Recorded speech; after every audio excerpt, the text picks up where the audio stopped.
5 countries span the northern coast of the African continent: Egypt, Libya, Tunisia, Algeria, and Morocco. The region is home to approximately 200 million people, the vast majority of whom near the Mediterranean coast and along the banks of the Nile River in Egypt. North Africa is bounded by the Atlantic Ocean to the west, the Mediterranean Sea in the north, and the Sahara, the largest desert in the world, to the south. The North African lands to the west of Egypt are called the Maghreb, an Arabic term meaning the west.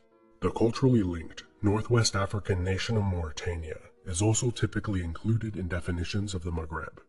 The partially recognized Sahrawi Arab Democratic Republic also lies within the Maghreb. The native Amazigh people of this region call the land Tamazgha. The Amazigh, commonly known in the West as Berbers, formed as a distinct people group from early Neolithic communities many thousands of years before written history. The ancient Egyptians established the first great civilization and historical records on the African continent. Ancient Egyptian history is divided into 3 main periods: the Old, Middle, and New Kingdoms. The Old Kingdom formed after the pre-dynastic states of Upper and Lower Egypt were united. The rule of the pharaoh was established and the pyramids built. This was followed by a period of civil war, known as the First Intermediate Period. The Middle Kingdom re-established pharaonic rule and expanded Egyptian territory. Pharaohs also campaigned to the northeast, extracting tribute from the kings of Canaanite city-states. During this time, there was also a considerable amount of peaceful migration from the Near East into Egypt. Some of these migrants, known as the Hyksos, established self-rule in the Nile Delta. Expanding from there, they conquered the majority of Egypt. The Nubian kingdom of Kush expanded into the south, with only a small piece of territory remaining in Egyptian control. After a tough few centuries, the Egyptians regrouped and drove out the invaders, establishing the very militaristic New Kingdom. Egypt reached the height of its power. It waged war, signed peace treaties, and made marriage alliances as it became part of the larger Near Eastern world, an unprecedented age of commerce, diplomacy, and imperial might. Nobody expects the Sea People! The Sea People were a coalition of seafaring marauders in search of plunder and/or a new home as well. They were a major escalating symptom and a cause of the Bronze Age collapse, where all major civilizations of the Near East collapsed or contracted within the span of a few years. Libyan tribes, who had opportunistically raided Egyptian territory for centuries, allied with the Sea People. Egypt was able to survive the onslaught, defeating and hiring many of the invaders into the ranks of its own army, but it was greatly weakened in the aftermath. Over the next few centuries of Egyptian decline and internal infighting, Libyans who had joined the Egyptian army exerted ever-increasing control over the state. In 945 BC, Shoshenq, the Libyan commander-in-chief of the Egyptian army, seized power and united Egypt. Like the great pharaohs of the past, Shoshenq successfully campaigned in the Near East. During the 2 centuries of Libyan rule in Egypt, the country saw a military and economic resurgence, before splitting in 2 and then into chaos, with numerous Libyan warlords ruling small city-states and regions. The Nubian king of Kush, Piye, brushed aside these small states, uniting Egypt and crowning himself pharaoh. Under Nubian leadership, Egypt prospered, and pyramids were regularly constructed again for the first time in nearly 1,000 years. However, from the onset, Kushite Egypt was at odds against the greatest military power of the day, ancient Assyria. Several campaigns were launched to help protect both the Kingdom of Judah and the Philistines against Assyrian aggression. These campaigns were ultimately unsuccessful. Assyria later retaliated and conquered Egypt, installing native puppet rulers there. Assyrian expansionism also motivated many Phoenician Canaanites from modern-day Lebanon to migrate to North Africa, where they founded many colonies, most importantly, Carthage. As the Phoenician city-states gradually fell under Assyrian control, Carthage asserted its authority over the former Phoenician colonies in the west to form an empire. The city-states of Greece also founded colonies in North Africa, Sicily, and southern Italy that rivaled Carthage in commerce and in war. Egypt gained its independence as the Assyrian Empire collapsed. Shortly afterwards, it defeated a Babylonian invasion with the help of Greek mercenaries, only to be conquered a few years later by the Persian Achaemenid Empire, which was the largest the world had yet seen at that time. A Persian plan to conquer all of North Africa was thwarted by the Phoenician sailors who made up the vast majority of the Persian navy when they refused to participate in any hostile actions against their own kin in Carthage. The Carthaginian Empire entered into a long series of wars with the cities of Magna Graecia over the control of Mediterranean trade, with mixed results. In the east, Alexander III of Macedon conquered the Persian Empire, only to die a few years after that massive accomplishment. Alexander's empire fractured, and one of his generals named Ptolemy seized control of Egypt. He and his Macedonian descendants ruled in the style of Egyptian pharaohs for nearly 3 centuries. Prosperous trade relations between Ptolemaic Egypt and Carthage were long-standing, while a new, more formidable power rose in the western Mediterranean, Rome. The Romans and Carthaginians fought 3 brutal wars against each other. After the First Punic War, Carthage lost its possessions in Corsica, Sardinia, and Sicily. During the Second Punic War, the Carthaginian general Hannibal and his army crossed the Alps into Italy, where they campaigned for 15 years. Hannibal repeatedly defeated Rome in major battles. However, he was never able to secure decisive victory in the war. Hannibal was ultimately defeated when he returned to North Africa to defend Carthage against a Roman counterattack. At the Battle of Zama, Rome's native North African Numidian allies, who had switched sides to join their cause, played a decisive role in defeating Carthage. Half the casualties on the Roman side were their Numidian allied cavalry. The Third Punic War was basically just the unprovoked attack, sack, and utter destruction of Carthage. In the aftermath, 2 native North African tribal confederations, the Romans called the Numidians and the Moirae, which the word Moor is derived from, formed formidable kingdoms allied with Rome, but frequently at war with each other and themselves. During the Roman civil wars, which ended the Roman Republic and brought about the Roman Empire, Numidia and Egypt were both annexed by Rome.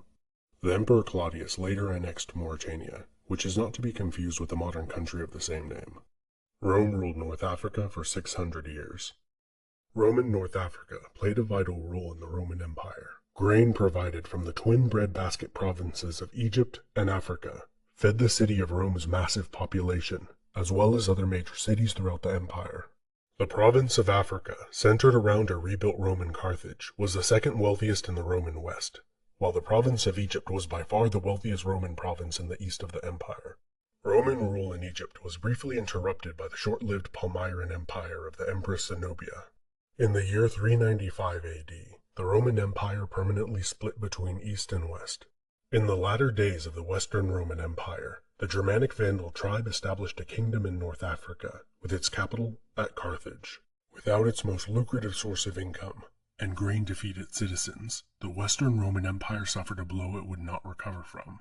The Vandal kingdom brutally sacked Rome, defeated a massive Roman fleet sent to reconquer Carthage, and lasted 1 year shy of a century, before finally being reconquered by the Eastern Romans during the reign of the Emperor Justinian. The Eastern Roman Empire fought the Sassanid Persians for more than 4 centuries, with most of their conflicts ending in stalemate or one side achieving minor gains.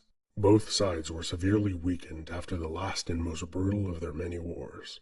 The Persians took Egypt, and nearly emerged victorious before being beaten back to their original borders and making peace. Taking advantage of the battered empires, the Arab Rashidun Caliphate conquered the Sassanid Persian Empire, as well as Roman Egypt and the Levant.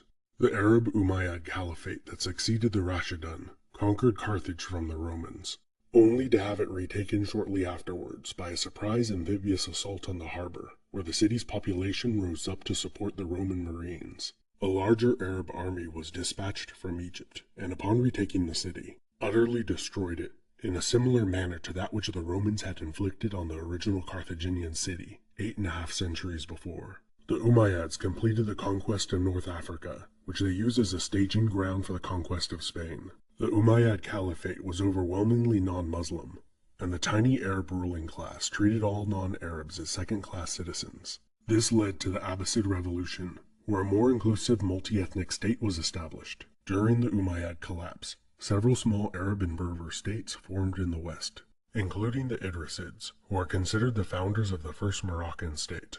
The massive Abbasid Empire gradually fragmented into semi-autonomous regional dynasties, becoming more of a confederation than a united nation. The Aghlabid dynasty was the westernmost of these largely independent vassals of the Abbasid Caliph. They were overthrown by the Shia Fatimids, a dynasty who followed a very different interpretation of Islam compared to the Sunni Abbasids. The Fatimid Caliphate conquered the western half of the Abbasid Empire and established a new capital city, Cairo, in Egypt. In the west, another new rival self-proclaimed Caliphate of Cordoba expanded its territory into North Africa from Spain, where it defeated a major Fatimid invasion. Shortly after the height of its power, Cordoba's fabulously wealthy empire disintegrated into numerous small kingdoms in the early 11th century. These were conquered by the Almoravid dynasty, spreading from the mountains in what is today Morocco into Spain. In the 1040s, the Amazigh Zirid declared independence from the Fatimids. The Fatimids then lost their territory in the Levant to Seljuk Turks and Western European Crusaders. Sicily was also lost to the Normans, who also took territory in North Africa for a few decades. The Almoravid dynasty collapsed due to pressure from crusading Spaniards to the north, and the competing Amazigh Almohad dynasty to the south, which fully overthrew them by 1147, and expanded over North Africa to the border of Egypt. In 1171, Saladin, the Kurdish vizier of Egypt, abolished the Fatimid Caliphate. Under Saladin's leadership, he decisively defeated the Crusaders at the decisive Battle of Hattin, recapturing Jerusalem shortly afterwards. Following Saladin's death, his Ayyubid dynasty lasted for another half-century. His successor's greatest achievement was defeating the Seventh Crusade intended to conquer Egypt. The French king Louis IX was captured in battle and ransomed back for an extravagant sum. Mamluk slave soldiers, who were instrumental in that victory, overthrew the Ayyubids. They did not get to celebrate their ascension for very long. The Mongol horde had recently defeated the Seljuk Turks and destroyed Baghdad, a city said to have had over 1 million inhabitants, which was also the cultural and intellectual center of the Islamic Golden Age. The Mamluks were the last great Muslim power left standing in the Near East. Mongol envoys sent to Cairo demanding capitulation were dismembered and beheaded.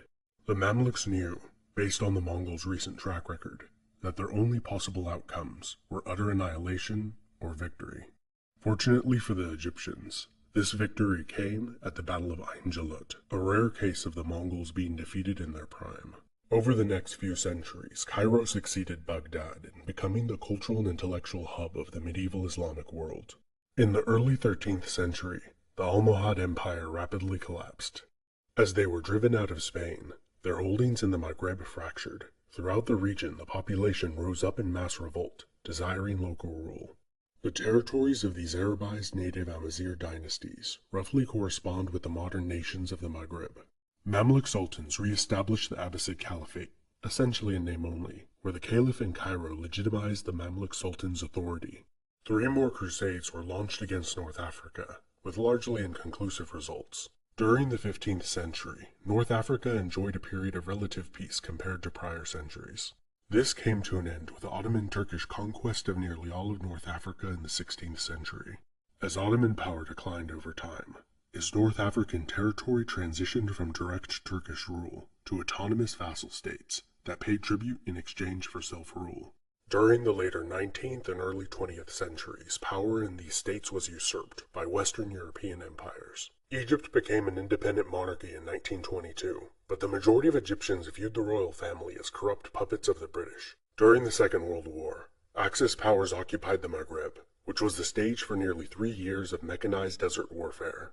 After the war, the United Kingdom administered a military government in Libya until 1951, when it became independent.